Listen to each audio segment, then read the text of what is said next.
Yun, good afternoon, followers of Christ. So it's me, Brother Drex. So as again and again, as I said, this should be my first time.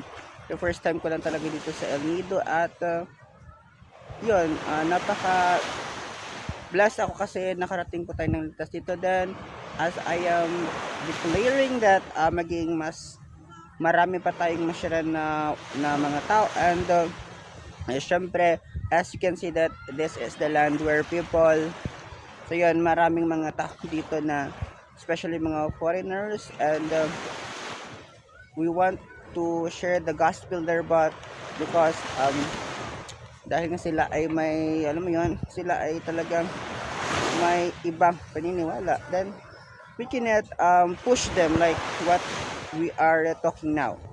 So yun, but we believe na patuloy na ang presensya ng Diyos ma-share din natin sa mga tao na nandito at especially sa mga alam mo, yung mga citizen na nandito talaga, the Filipino citizen.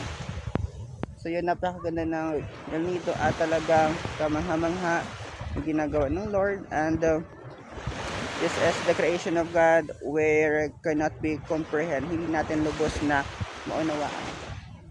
So yun, as you can see, the views are so beautiful, the creation of God.